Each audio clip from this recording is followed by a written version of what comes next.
고린도후서 11장 23절에서 28절까지의 말씀입니다. 우리 한 목소리로 봉독합니다. 시작.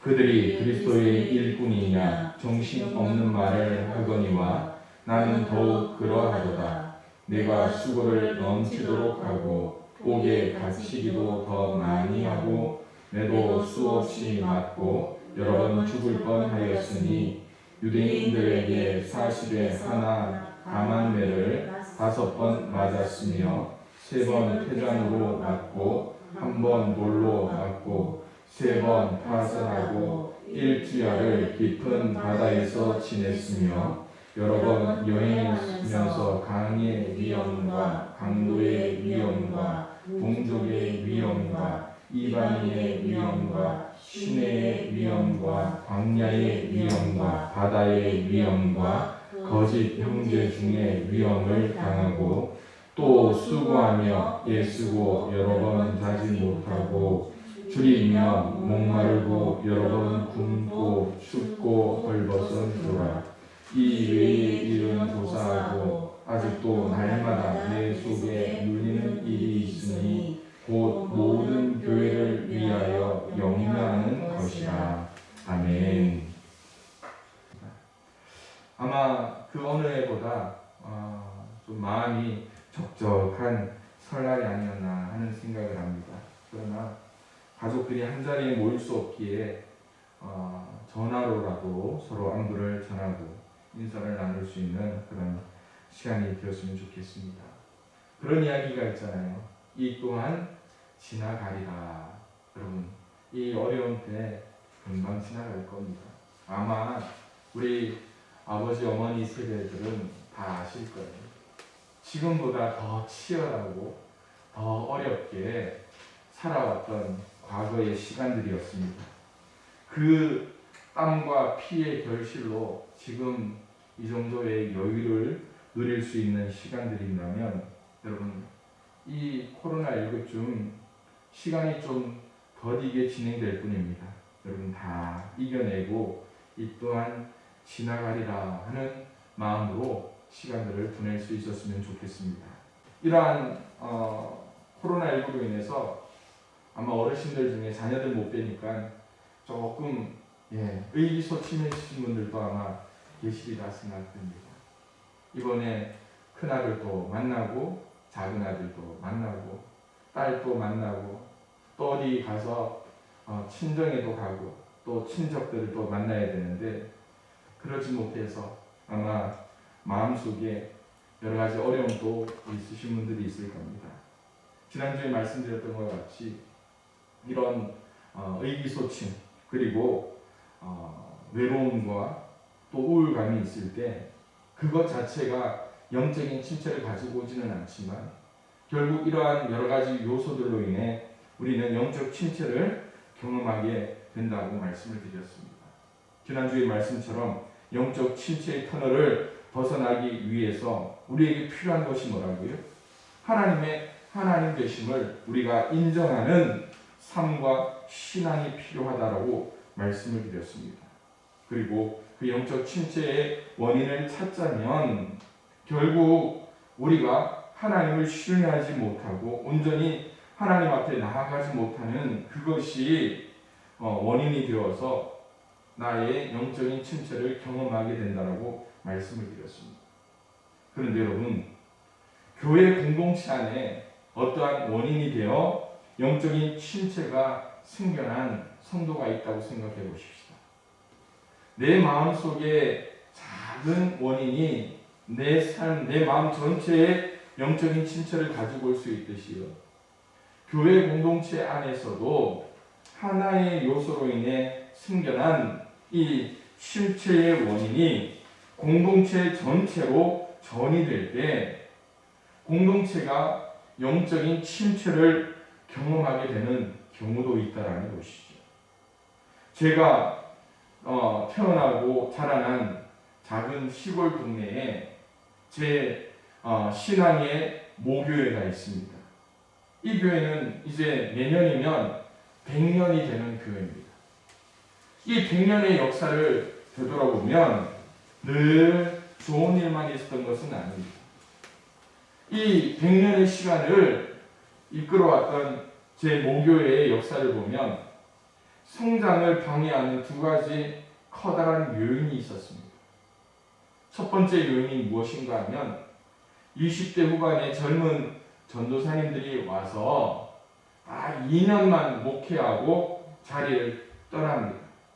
목사 안수를 받기 위해서 2년 동안 시골에 와서 목회를 하고 이제 교회가 서로 마음도 주고 정도 주고 할 그때가 되면 교회를 떠나는 그러한 악순환이 계속됩니다.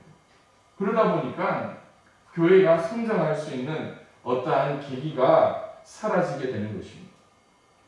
또 하나의 요인은 교회 안에 기득권을 가졌던 한 분이 여러 가지 행포를 저지름으로 말미암아 많은 분들이 교회에 나오고 싶어도 교회에 나오지 않고 또 그분으로 인해서 교회가 항상 그 주변 사람들에게 그 근심거리, 걱정거리가 되어지는 것들을 보게 됩니다.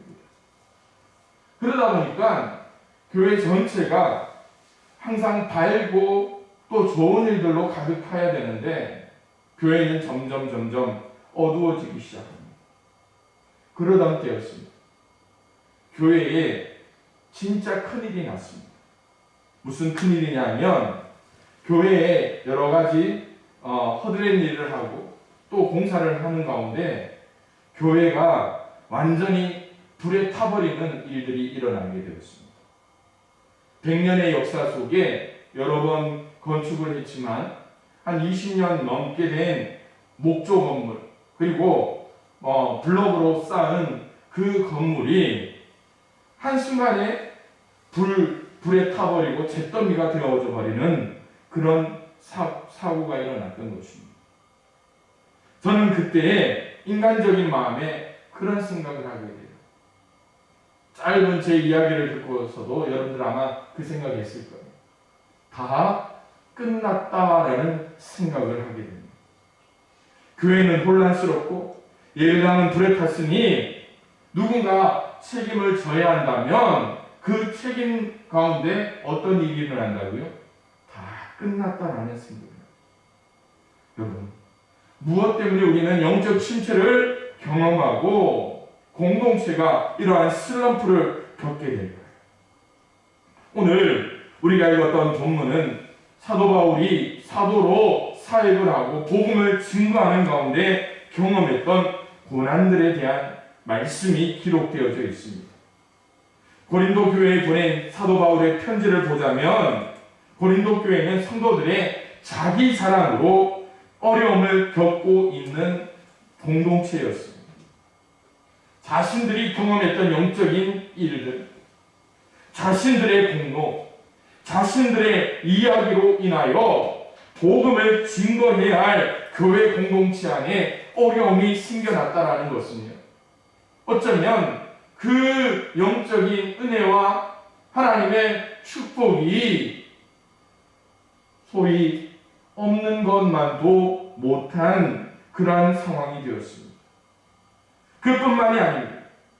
거짓 증거자들의 허탄한 자랑에 현혹된 성도들이 진실을 바로 알지 못하고 심지어 사도 바울이 전하는 복음마저도 배척하는 어려운 상황 가운데 있었다는 것입니다. 여러분, 이쯤 되면 인간적인 마음에 사도 바울도 그런 생각을 하는 게 있었을 거예요. 내가 왜 고린도 교회에 왔을까라는 겁니다. 다른데 믿음의 말씀이 준비되어져 있는 그곳에 가는 것이 훨씬 나을 것이다라고 생각했을 것입니다. 자신을 비난하고 모함하며 그리스도의 몸된 교회에 영적인 침체가 다가오는 이때에 사도 바울은 인간적인 마음을 다 걷어내고 복음으로 말씀을 전하고 있는 것이 바로 오늘 고린도 후서의 말씀이라는 것입니다.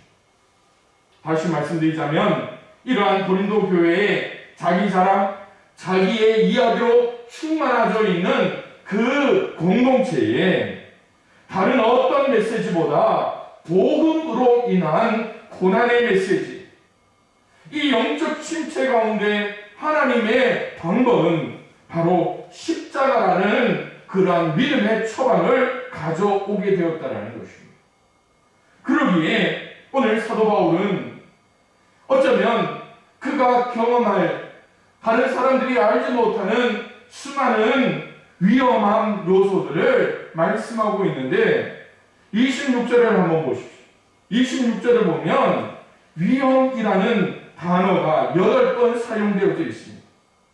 이 위험이 무엇을 이야기하는 겁니까? 그냥 그가 경험했던 세상의 위험, 자연의 위험, 도로의 위험, 소통의 위험뿐만 아니라 영적인 위험을 통하여서 믿음의 지도자였던 사도 바울을 넘어뜨리고 파괴하려는 위험이 그에게 나타났다는 것을 보여주고 있다는 것입니다. 그 위험이 그가 다니던 길에서 경험했던 위험일까요? 아니죠. 고린도 교회 안에 다른 사람이나 다른 방법들에 의해 자신에게 주어졌던 수많은 위험 요소들도 이 위험이라는 단어를 통하여 보여주고 있다는 것입니다.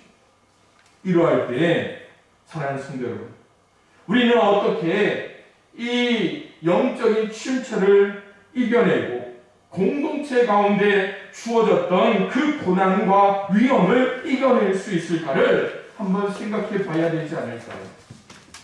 그렇다면 오늘 사도 바울이 말씀을 통하여 주시는 그 메시지가 뭘까요? 첫 번째는요, 성도의 고난, 교회의 고난은 그리스도를 위한 고난임을 우리는 고백할 수 있어야 된다는 것입니다. 오늘 우리가 본문으로 잡은 본문의 말씀이 23절부터인데 22절에 보면 이 말씀이 있음을 보게 됩니다. 그들이 히브리인이냐 나도 그러하며, 그들이 이스라엘인이냐 나도 그러하며, 그들이 아브라함의 후손이냐 나도 그러하다라고 말씀하고 있습니다. 이 말씀이 뭡니까? 자신 또한 율법과 약속의 선물을 받은 선민 이스라엘의 후손임을 보여주고 있다는 겁니다. 그러나 예수 그리스도의 복음은 이스라엘이라고 율법의 선민이기 때문에 구원을 받는다라고 말씀하고 있지 않고 있습니다. 바로 예수 그리스도를 믿는 믿음 안에서의 구원을 보여주고 있는 것이죠. 그러기에 22절과 사뭇 다른 고백, 다시 말씀드리면 23절부터 나오는 그 고난이야말로 그리스도의 흔적을 가지기 위해 그리스도인으로서의 축복의 과정이었다는 것을 보여주고 있는 것이에요.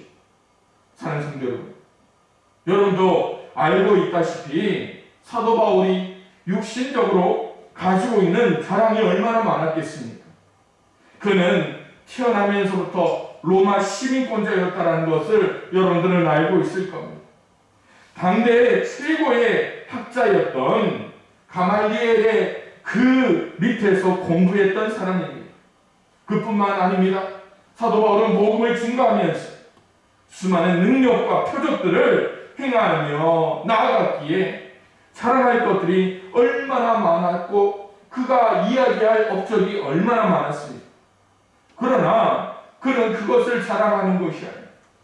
그가 사역 가운데 받았던 그의 고난을 통하여서 성도들을 잠잠케 하며 교회에 나아가고 있는 영적인 침체를 다시 일으키고자 말씀하고 있는 것입니다.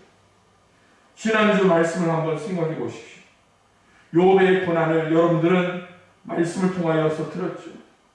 또 갈멜산에서 바알과 아세라 850명의 선지자와 영적인 전투를 벌였던 엘리야의 이야기를 들었잖아요. 욥에게 닥쳤던 위험, 여러분 뭐라고 생각하십니까? 욥의 아내가 하나님을 저주하고 죽어버려라 라고 이야기할 때에 이 욥이 얼마나 고민을 했겠습니까? 어쩌면 죽기보다 더 고통스러운 상황 속에 있었던 욥의 상황이었잖아요. 갈멜산에서 승리하면서 그가 영적으로 탈진하여 하나님께 죽여달라고 했던 그 엘리야의 외침은 여러분 어떻게 생각하십니까? 지난주에 말씀드렸듯이 나의 인간됨이 한계에 다다를 때에 영적인 침체를 겪게 된다는 것, 여러분 우리가 지난주의 말씀을 통해서 새겼잖아요. 오늘 사도 바울이 교회를 통하여 날마다 하나님 앞에 승승장구할 것 같고, 하나님 앞에 나올 때에 수많은 영혼들이 하나님 앞으로 돌아오며 예수 그리스도를 믿고 교회로 돌아올 때 얼마나 행복했겠습니까? 그러나 그것이 전부가 아니었다는 거예요. 그에게 다가왔던 고난, 교회의 현실 가운데 주어졌던 고난, 그것이야말로 교회이기 때문에, 그리스도인이기 때문에, 성도이기 때문에 마땅히 겪고 경험해야 할 하나님의 축복의 통로였다는 것입니다. 시편 119편의 말씀처럼 고난 당하는 것이 내게 유익이라. 고난이 내게 유익이라. 고난이 교회의 유익이라는 그런 고백을 우리는 우리 스스로 행할 수 있어야 된다는 거예요. 그것이 하나님의 역사요, 우리를 정신 차리고 깨어있게 하는 하나님의 채찍의 그러한 역할이라는 겁니다. 오늘날 교회를 한번 되돌아보십시오. 교회마다 어떤 복음을 증거하고 있는가 우리가 한번 생각해 봐야죠. 오늘날 우리가 증거하는 복음에는 십자가의 복음이 있나요? 고난의 복음이 있나요? 여러분, 오늘날 교회도 십자가를 지면 죽는 줄 알고 있잖아요.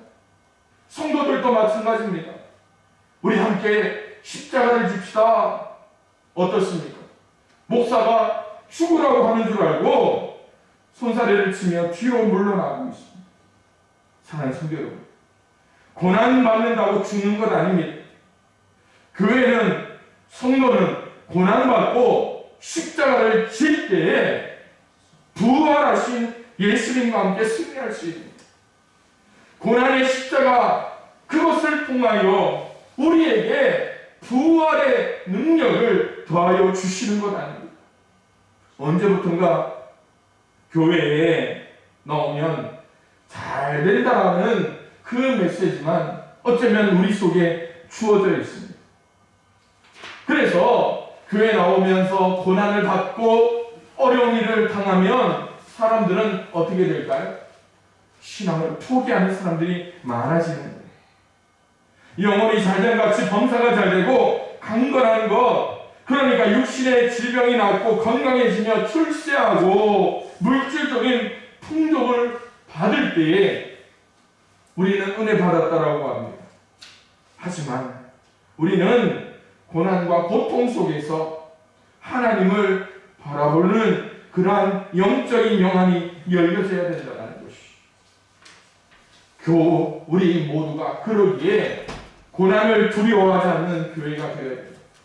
고난 속에서 하나님을 만나며 고난 속에서 더욱 견고해지는 믿음의 성도가 되어지고 믿음의 공동체가 되어질 수 있기를 주님의 이름으로 축원을 드립니다. 두 번째로, 교회의 본질은 고난 속에서 나타나기 때문에 우리가 이 어려운 시기를 잘 극복할 수 있는 저와 여러분들이 되었으면 좋겠습니다. 성경에는요, 하나님이 자기 백성을 눈동자같이 지키신다고 말씀하고 있습니다. 하나님은 졸지도 않고 주무시지도 않고 그의 백성을 바라보고 계신다라고 이래요. 불 가운데 지날지라도 타지 않고 강을 지날 때도 침몰치 않게 하시는 하나님의 은혜가 있다는 것을 우리는 알고 있습니다. 그러나 사도 바울의 사역을 한번 보십시오. 도둑과 강도를 만납니다. 사람이 일평생 겪는 고난을 어쩌면 종합 선물 세트로 다 받았던 것이 바로 사도 바울의 사역의 과정입니다. 26절, 이러한 수많은 위험과 역경 속에서 여러분 신앙을 지키는 것이 더 용하다라고 판단할 수도 있을 겁니다. 그런데 사도 바울이 이것을 통하여서 불평할까요? 아닙니다. 사도 바울은 고린도 교회 성도들을 향하여서 이 고난을 통하여 어쩌면 자신을 비방하고 자신에게 어쩌면 가시처럼 다가오는 성도들을 어떻게 합니까? 품고 복음이 무엇인가를 다시 한 번 더 말씀드리고 있습니다. 왜 그럴까요? 사도 바울은 자신이 겪어야 하는 고난의 이유를 분명히 알고 있었습니다. 그것은 다름이 아닙니다. 사도행전 9장에 예수님께서 사도 바울을 왜 불렀는가를 분명히 보여주고 있습니다. 사도행전 9장 15절에 이렇게 말씀합니다. 주께서 이르시되 가라! 이 사람은 내 이름을 이방인과 임금들과 이스라엘 자손들에게 전하기 위하여 택한 나의 그릇이다 라고 말씀합니다. 여러분 다시 한 번 더 보십시오. 내 이름을 전하기 위하여 택한 나의 그릇, 전하기 위하여, 증거하기 위하여 하나님의 사명을 받은 사람에게는 무엇이 따른다는 걸까요? 맞습니다. 고난이 자동적으로 따른다는 것을 보여주고 있다는. 여러분의 삶은 무엇으로 고백되어지는가를 한번 되돌아보십시오. 잘된 때 그것이 내 자랑처럼 나에게 주어진 축복처럼 우리는 고백할 때가 있습니다. 그러나 잘 되는 것, 그것보다 더 귀한 것이 있어요. 그것이 뭡니까? 고난이 내게 유익이라는 거예요. 교회도 마찬가지입니다. 지금 우리는 가장 혼란한 때를 겪고 있습니다. 코로나로 인해 교회가 얼마나 많은 핍박을 받고 있는지 여러분 잘 알고 있잖아요. 코로나가 교회에서 시작된 것도 아닌데 교회를 싸잡아 비방하고 있습니다. 일부 어렵게 하는 그러한 요인도 있음에도 불구하고 다 잘못한 것처럼 보여지고 있을 때가 있잖아요. 코로나로 인해 모든 사람들에게 지원해주고 경제적인 혜택을 주더라도 교회는 혜택이 없는 상황입니다. 뉴스를 보십시오. 소외된 이웃들에게 이 어려운 상황 속에서도 이웃에 대한 선한 일들을 가장 많이 하는 곳이 어딘가를 여러분들 잘 알잖아요. 교회입니다. 그런데 교회에서 하는 것은 싹 빼버리고 교회라는 이름까지 빼버리더라고요. 언급도 하고 안 하고 있습니다. 여러분 이런 것이 어쩌면 부조리처럼 느껴질 수 있지만 그것이 사도 바울이 경험했던 고난의 일부라면 우리는 마땅히 그 고난도 감내할 수 있어야죠. 지난 수요일 때 제가 말씀드렸던 한 뉴스를 여러분들 한번 검색해서 보셨는지, 옥성득 교수라는 분이 한 세미나를 통하여서 한국 교회 기독교에 대한 아주 위기를 말씀하고 있습니다. 한국 기독교가 400만으로 가는 시대를 이제 대비해야 한다는 것입니다. 한국 선교 역사 130년, 135년의 역사가 이제 어려운 침체기를 대비해야 한다는 거예요. 저는 이 뉴스를 보면서 몇 번이나 이분의 글을 읽었습니다. 이분의 글을 보면 지금 한국교회가 겪고 있는 어려움이 1920년에서 1930년도 사이에 일어났던 한국 장로교 역사와 너무나 흡사하다는 거예요. 여러분 놀랍지 않습니까? 한국 선교가 1884년에 시작되었는데 1920년에 벌써 1차 쇠퇴기를 경험했다라는 거예요. 장로교가 사회적으로 영향력을 산출하고 중산층과 또 도시교회의 중심으로 벌써 1920년도에 사람들이 모여들면서 대형화의 길을 걸었다는 거예요. 그것뿐만이 아닙니다. 그 교회 공동체 안에서 세대 간의 균열과 분쟁과 분열이 일어나게 되었는데 1920년에서 1930년도 기독 신보에 보면 전국적으로 매주일마다 잘했다, 또 좋았다, 부흥한다라는 그런 뉴스보다 매주 분쟁 기사가 더하여 나왔다라는 것이죠. 그런데 여러분, 2010년대 한국교회를 보면 얼마나 우리의 마음을 아프게 하는 뉴스들이 가득 찼는가를 우리는 생각해야 됩니다. 1920년대와 2010년대 한국교회의 문제의 유사성이 7가지로 나타날 수 있다는 거예요. 교회 분쟁입니다. 첫 번째, 교권주의와 또한 그 반대파에 대한 여러 가지 분쟁들이 계속 이루어지고 있다. 신구 세대의 갈등이 얼마나 위험하게 나타나고 있는가. 신학의 보수화가 이루어지고 있으며 반기독교 운동이 전국적으로 나타나고 있는데 여러 가지 요인들이 생겨날 수 있겠죠. 또 교인의 대량 탈교회 현상이 오늘날 우리에게 보여주고 있습니다. 그리고 목사나 교회를 비판하는 반대 언론들이 전국적으로 나타나고 있습니다. 마지막으로 목사, 장로와 2세들의 탈선과 비행들이 나타나고 있는 것을 보게 됩니다. 교회의 이름을 걸고 화류계에 진출하는 사람들이 있습니다. 횡령, 음주, 가무, 연애, 이런 여러 가지 요인들이 한국교회의 병폐로 나타나고 있다는 거예요. 이 뉴스를 통하여 한국교회 자체가 영적인 침체를 겪다 못해 아예 쇠퇴기를 언급하고 있는 시기를 우리는 살아가고 있잖아요. 이 7가지 요인 외에 8번째 요인이 뭡니까? 바로 코로나19라는 악재가 끼어져 있다는 것입니다. 이럴 때에 오늘 우리가 생각해야 될 것이 뭘까요?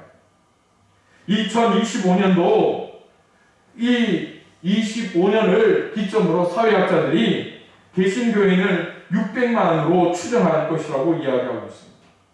그런데 이 600만 명 속에 그냥 정통교회에 속하지 않은 사람들까지 포함된 인구, 그 수치라는 거예요. 이 수치로 가면 교회는 분명히 쇠퇴하고 교회는 힘을 잃게 된다는 거예요. 여기서 우리가 생각해야 될 것이 있습니다. 뭘까요? 이 옥성득 교수의 글을 보면 한 가지 희망을 이야기하고 있는 게 있습니다. 바른 방향으로 변하는 교회는 살아남는다라는 거예요. 큰 교회가 살아남는다라는 이야기가 아닙니다. 바른 방향으로 변하는 교회가 살아간다는 거예요. 그 어느 때보다 변화의 방향은 얼마나 많이 열려있는지 모릅니다. 바른 방향이 뭘까요? 고난 속에서도 교회의 본질, 고난 속에서도 하나님의 복음의 그 뜻을 분명히 이해하고 공동체가 함께 기도하며 나아가는 교회는 마침내 살아남을 것이라는 것이에요. 그러기에 사랑하는 성도 여러분, 고난 이 위기를 우리는 그것을 통하여 침체기를 겪겠습니까? 아니면 우리는 그 고난에 온전히 동참하며 하나님이 쓰시는 바른 방향으로 깨어나는 교회가 되시겠습니까? 맞습니다. 우리 양평교회가 하나님께서 기뻐하시는 고난의 그 통로를 잘 뚫고 이제 성장하며 하나님의 뜻을 이룰 수 있는 믿음의 교회가 되어야 한다는 것이죠. 그러기에 저와 여러분들이 한 마음으로 기도할 수 있기를 소망합니다.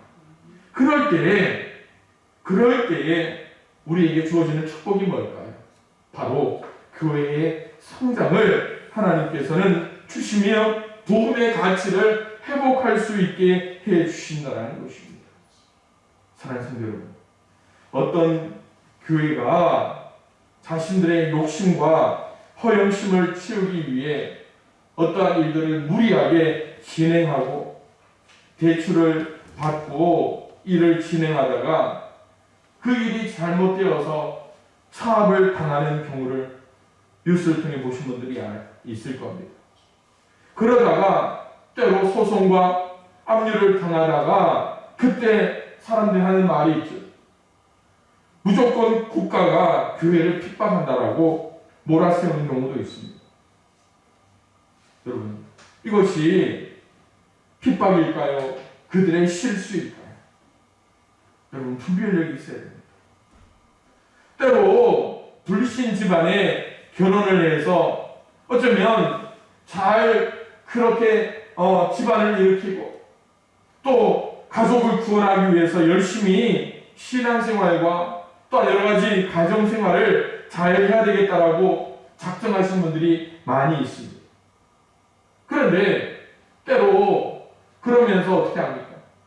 집안일은 나 몰라라 하면서 교회에 와서 그냥 기도만 하면 되겠다. 그러면서 가족들이 책망하면 뭐라고 합니까? 그리스도를 위해 내가 십자가를 진다.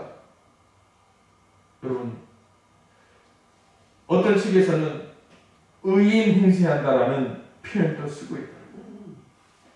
불법을 저지르는 가운데 경찰 단속을 피했다고 그것을 통해 하나님께 영광 올려드린다. 그런 말은 있어서는 안 되는 것이죠. 성경은 그 어디에도 기본적인 상식과 원칙을 벗어남으로 겪게 되는 갈등과 어려움을 의인의 고난이라 이야기하지 않습니다. 개인의 잘못된 게으름이나 잘못된 습관에 대한 책망이 성경에서는 원칙이라는 거예요. 걸림돌과 디딤돌의 차이가 뭔지 아십니까? 걸림돌과 디딤돌, 디딤돌과 걸림돌의 차이가 뭔지 아십니까? 걸림돌, 고난에 의해 뒤돌아 서버리는 것은 하나님이 원치 않습니다. 그러나 돌아서는 사람들은 그 고난을 걸림돌로 생각할까요? 디딤돌로 생각할까요? 맞습니다. 걸림돌로 생각합니다. 걸림돌을 밟고 일어설 때에, 고난을 밟고 일어설 때에 그 고난이 영적 침체가 될 수 있지만 그것을 딛고 올라가서 그 사람이 성장하고 교회가 성장할 때 그것은 디딤돌이 되는 거예요. 28절에 이렇게 말씀합니다. 이 외에 이런 고사하고 아직도 날마다 내 속에 눌리는 일이 있으니 곧 모든 교회를 위하여 염려하는 것이다. 오늘 사도 바울이 바라는 것은 오직 교회, 그것이 하나님의 뜻이라는 것을 그는 알고 있었기 때문이다. 그가 경험했던 수많은 고난이 그를 위한 디딤돌이었다는 것을 그는 고백하고 있다는 것이죠. 고린도후서 12장의 말씀을 다시 한 번 더 여러분과 나눕니다. 나에게 이르시기를 내 은혜가 내게 족하도다. 이는 내 능력이 약한 데서 어떻게 해요? 온전하여집니다. 그러므로 도리어 크게 기뻐함으로 나의 여러 약한 것들에 대하여 자랑하리니 이는 그리스도의 능력이 내게 머물게 하려 합니다. 여러분, 고난이 나를 온전케 합니다. 그것은 나를 성장하게 합니다. 고난을 통하여서 그리스도의 능력이 내게 머물게 하는 것, 그것이 복음의 신비요 교회의 자랑이라는 것입니다. 사랑하는 성도 여러분, 오늘도 고난을 통해 하나님은 영적 침체를 원하시는 것이 아닙니다. 하나님은 고난을 통해 우리를 성장하기로 그렇게 원하시는 것이에요. 그것이 이 시대 한국교회가 져야 할 복음의 표적이 아닐까요? 양평교회가 가져야 할 복음의 능력이 아닐까요? 서두에 말씀드렸던 제 고향교회의 이야기를 합니다. 교회 건물이 한 20-30분 만에 홀라당 다 타버렸어요. 뉴스에도 나오고요. 또 관내에 있는 소방차가 다 동원해서 불을 껐지만 건물을 살릴 수가 없었습니다. 제가 무슨 말 했다고요? 다 끝났다라고 생각했습니다. 이제 교회도 끝나고. 그런데 하나님께서 그 제 모교에 주신 은혜가 뭔지 아십니까? 불이 다 타고 잿더미가 된 그 교회를 성도들이 모여서 죄를 다 치우고 성도들이 그 자리에서 하나님 앞에 기도하면서 했던 것이 있습니다. 짜장면 시키고 짬뽕 시켜서 밥을 맛있게 먹고 거기서 그렇게 결단하는 거예요. 이제 다시 시작합시다. 이제 다시 시작합시다. 여러분, 그것이 하나님이 원하셨던 거예요. 불신의 벽들도 펴주시는 거예요. 고난과 그리고 서로 간에 얽매였던 여러 가지 불신들이 그 불에 다 타버립니다.